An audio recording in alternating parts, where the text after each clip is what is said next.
Chester Wheeler Campbell was born in 1930, the fourth of 6 children. His early life in Mississippi was brief. By adolescence, his family had relocated to Detroit, where his father died, and he grew up in poverty under a single mother. Campbell drifted into petty crime in his teens, committing burglaries and juvenile offenses.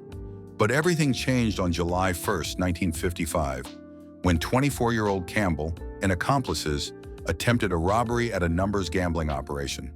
During the heist, they shot and killed a 43-year-old man, Luther Mixon, prompting Campbell's arrest and a first-degree murder conviction. He was sentenced to 13 years in Michigan State Prison, Jackson Prison. In prison, Campbell became introspective and strategic.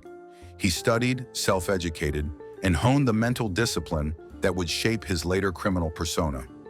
Released in 1969, he re-entered Detroit's criminal underground and became something far colder, a professional contract killer.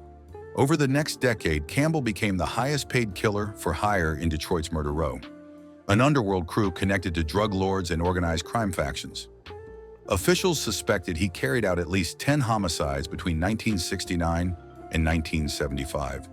Despite multiple probes, he was never convicted again. He led a clandestine life. Campbell's downfall began in February 1975 during a traffic stop. When pulled over, police discovered surveillance equipment, multiple disguises, firearms, explosives, and, most damning of all, his handwritten assassin notebooks. These notebooks listed over 300 names, including approximately 50 individuals who were later missing or confirmed dead. The precision and detail of his operational logs stunned investigators. He often used aliases such as Augustus Miller, and his disguises included stolen police uniforms and badges traced back to Ohio police records. This access, combined with his fake IDs, revealed that he could infiltrate law enforcement systems for targeting data. Though he was only convicted of weapons and drugs charges in the late 1970s, in 1975, Detroit police raided Chester Campbell's home and seized $280,000 in cash. Though the search was for firearms, the money ended up in the hands of the IRS, which immediately claimed Campbell owed over $137,000 in back taxes. Soon after, a court ruled the search was illegal and ordered the money returned. But the IRS had already taken its portion and refused to give it back. Campbell sued, arguing the IRS had violated the law by not following required procedures. Courts sided with him, especially after a Supreme Court ruling confirmed such actions were invalid without proper notice. Still, the IRS launched a new case and convinced a judge to let them keep holding the money until Campbell's tax liability was decided in tax court. Though Campbell won key rulings, including one ordering the return of his funds, the IRS delayed. The legal battle continued, not over taxes alone, but over whether a man's money, once seized unlawfully, would ever truly be returned. In the end, Chester Campbell never got his money back. Despite the court's ruling in his favor, the government held on to the cash, using new legal maneuvers to avoid compliance. His story became a haunting example of how justice delayed can be justice denied. Historians believe the assassination notebooks and the chaos he orchestrated across the city validated his lethal reputation. Even as Detective Chief Philip Tannian cryptically referred to a school for professional hitmen believed to involve Campbell and cohorts.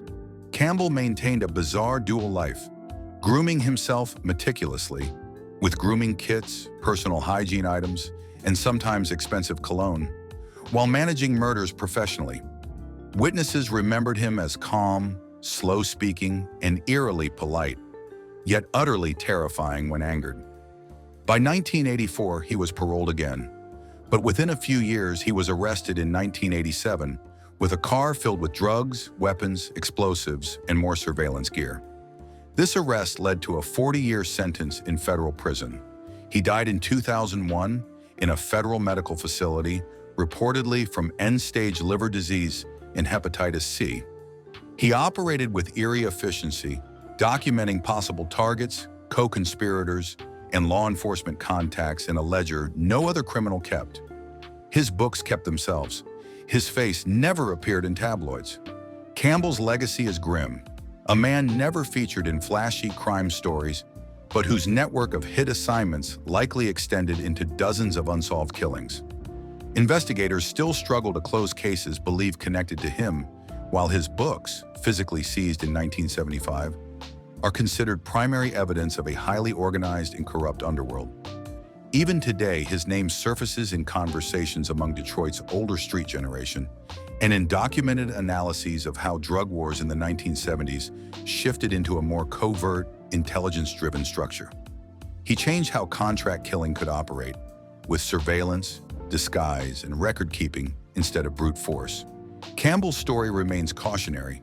He wasn't flashy, didn't boast publicly, and preferred intelligence over intimidation. But the dead never forgot him. In the annals of American gangland history, not many criminals combined espionage, murder, and secrecy with such lethal precision. His notebooks may be silent now, but they echo across Detroit's memory, a ghost story written in ink and death.